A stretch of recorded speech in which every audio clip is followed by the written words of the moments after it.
घमंडी छोटी बहू। अरे बहू, तुम क्या कर रही हो? जल्दी से घर के सारे काम कर लो। जीतू आज शहर से घर आ रहा है। अच्छा माँ जी, आज देवर जी वापस घर आ रहे हैं? ठीक है, आज तो मैं उनकी पसंद का सारा खाना बनाऊंगी। मोहिनी घर की बड़ी बहू थी और उसने घर को बहुत अच्छे से संभाल भी रखा था। कैलाशिनी अपनी बड़ी बहू से खुश थी, लेकिन वो बहुत गरीब परिवार से थी और शादी के समय वो दहेज में कुछ भी नहीं लेकर आई थी। जैसे ही उसका बेटा जीतू शहर से वापस घर लौट आता है, वो उससे कहती है, बेटा तूने नौकरी बहुत कर ली और अब तेरी शादी के लायक उम्र हो गई है।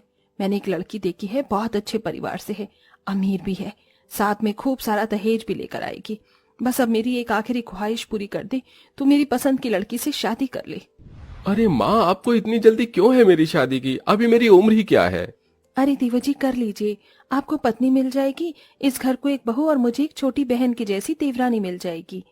मेरी नहीं तो अपनी बड़ी भाभी की ही बात मान ले। तभी वहाँ आकाश भी आ जाता है। और छोटे, कैसा है तू? लगता है तेरी भाभी और माँ ने तुझे घेर लिया है। अरे घेरना तो था ही, अब ये जनाब 25 साल के हो गए हैं। आप भी पिताजी बेचारे के हालचाल तो ले लेते। मैं तो बिल्कुल ठीक हूँ भैया, देखो ना, आए हुए एक दिन भी नहीं हुआ और माँ ने शादी की बात छेड़ दी। वैसे माँ बिल्कुल सही कह रही है, अब तुम्हें शादी कर लेनी चाहिए।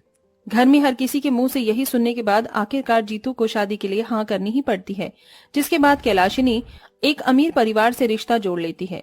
अब जीतू की शादी की तैयारियां शुरू हो जाती हैं।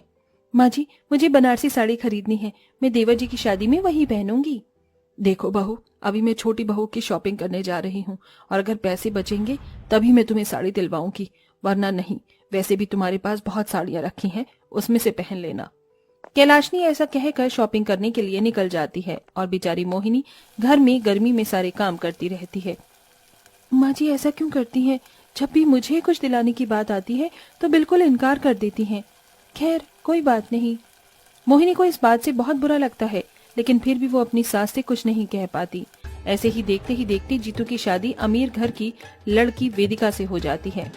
ओहो, कितनी गर्मी है यहाँ, मुझसे तो जरा भी गर्मी बर्दाश्त नहीं हो रही है। माँ जी, आप अपने घर में एक एसी नहीं लगवा सकती थी? अरे बहू, एसी तो लगवा लेती, लेकिन एसी लगवाने के लिए पैसे कहाँ से लाती? वैसे तुम्हारे दहेज में एसी आया तो है, अभी वही लगवा लूंगी। हाँ, मेरे दहेज में एसी आया है, उसे फौरन मेरे कमरे में लगवा दीजिए, बहुत ज्यादा गर्मी है। कैलाशिनी को लगा था कि उसकी बहू के दहेज में आया हुआ एसी, फ्रिज, कूलर वो भी इस्तेमाल करेगी, लेकिन वेदिका पहले ही बहुत चालाक होती है। वो एसी, फ्रिज, कूलर सब कुछ अपने ही कमरे में रखवाती है। माँ जी, रात भर मुझे बहुत प्यास लगी थी और बार बार पानी लेने के लिए बाहर आना पड़ रहा था। आप एक काम करवा दीजिए, ये जो मेरा फ्रिज है इसे मेरे कमरे में ही लगवा दीजिए। अरे बहू, फ्रिज से तो सभी पानी पीते हैं, अगर मैंने फ्रिज तुम्हारे कमरे में रखवा दिया तो फिर सभी को परेशानी होगी। तो फिर मुझे इस बात से क्या मतलब है? ये फ्रिज मेरे दहेज में आया है तो मेरे कमरे में ही जाना चाहिए, है ना माँ जी? हाँ बहू, ठीक है, जैसा तुम कहो। इस तरह वेदिका अपने दहेज में लाया हुआ सारा का सारा सामान खुद ही इस्तेमाल करती है और किसी को भी सामान इस्तेमाल करने नहीं देती। एक दिन कैलाशनी के कमरे का पंखा खराब हो जाता है तो उसे बहुत गर्मी लगती है। बहुत गर्मी लग रही है, एक काम करती हूँ, छोटी बहू के कमरे में चली जाती हूँ, वहां पर एसी लगा है। कैलाशिनी अपनी छोटी बहू के कमरे में आकर बेड पर लेट जाती है। तभी कुछ ही देर में वेदिका जब अपने कमरे में आती है तो वो अपने कमरे में अपनी सास को देखकर गुस्से के मारे आग बबूला हो जाती है।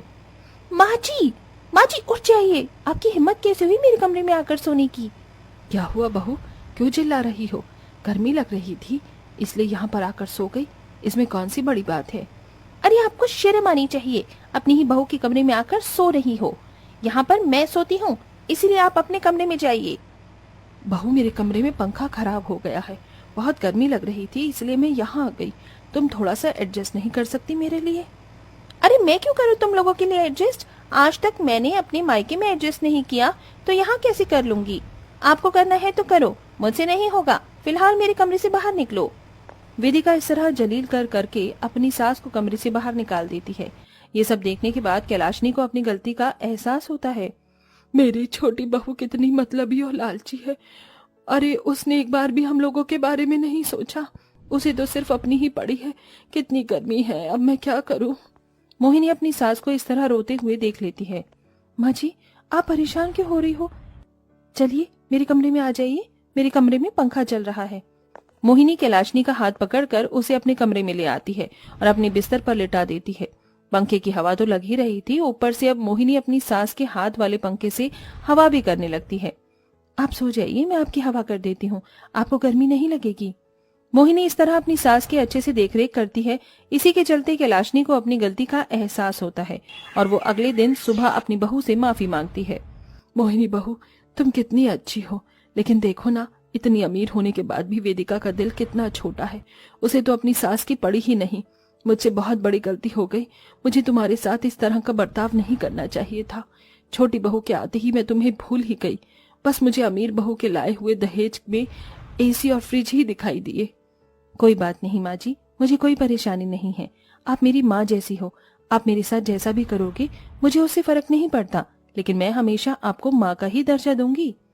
मोहिनी की ये बात सुनते ही कैलाशनी बहुत खुश होती है। अब वो अपनी बहू मोहिनी के साथ पहले की तरह खुशी से रहने लगती है और वो उसका अच्छे से ध्यान भी रखती है। एक दिन कैलाशनी मोहिनी को नई साड़ी लाकर देती है। माँ जी, ये साड़ी तो बहुत अच्छी है। बहू, इस साड़ी से कई गुना अच्छी तुम हो। तुम पर ये कलर बहुत प्यारा लगेगा। आप कहती हो तो बिल्कुल लगेगा। इस तरह कैलाशनी और मोहिनी का प्यार देखकर वेदिका को एक कमी सी महसूस होने लगती है। मुझे नहीं पता क्यों ये कमी सी महसूस हो रही है, जैसे मुझे जो प्यार मिलना चाहिए था वो नहीं मिल रहा। शायद इसमें मेरी ही कोई गलती है। नहीं तो माँ जी ने मुझे शुरू में बहुत प्यार किया था और मैंने उनके साथ बुरा बर्ताव भी किया। वो बेचारी गर्मी में परेशान थी और मैंने उन्हें अपने कमरे से ही निकाल दिया। वेदिका ये सब सोचने के बाद अपनी सास से माफी मांगने के लिए उसकी सेवा करना शुरू कर देती है। जैसे ही उसे महंगे महंगे तोहफे देखकर मनाने की कोशिश भी करती है। माँ जी देखो ना, मैं आपके लिए कितनी अच्छी महंगी साड़ी लेकर आई हूँ। आज तक ऐसी साड़ी आपको जेठानी जी ने भी नहीं दी होगी। मुझे मोहिनी से कुछ चाहिए भी नहीं। उसने मुझे जितना प्यार दिया है उतना प्यार तुम मुझे कभी नहीं दे सकती। ये सुनते ही वेदिका की आंखों में आंसू आ जाते हैं और वो अपनी सास के पैरों में गिरकर माफी मांगते हुए कहती है, माँ जी माना, मैंने बहुत बड़ी गलती की है, लेकिन अब मुझे अपनी गलती का एहसास भी हो गया है। हो सके तो मुझे माफ कर दीजिए। आइंदा मैं ऐसी गलती कभी नहीं करूंगी। मैंने अपनी अमीरी का घमंड आपको बहुत दिखाया, जो कि मुझे नहीं करना चाहिए था। वेदिका की आंखों में आंसू देखकर कैलाशिनी समझ जाती है कि उसे उसकी गलती का एहसास है, जिसके चलते वो उसे माफ कर देती है। तुम्हें तुम्हारी गलती का एहसास है, इसलिए तुम्हें माफ कर रही हूँ, लेकिन आइंदा कभी ऐसा मत करना। वैसे तुम्हारे ही चलते मैंने भी एक सबक सीखा कि अमीर गरीब कुछ नहीं होता, प्यार प्रेम ही सब कुछ होता है। कैलाशनी ऐसा कहकर अपनी रोती हुई बहू को गले से लगा लेती है। इस तरह कैलाशनी की दोनों बहू अब घर के अंदर बहुत प्यार प्रेम से रहने लगती हैं। कुछ दिनों में कैलाशनी अपनी बड़ी बहू के कमरे में एसी लगवा देती है और वहीं वेदिका अपने पैसों से अपनी सास के कमरे में एसी लगवा देती है। अब पूरा परिवार खुशी खुशी एक साथ रहने लगता है।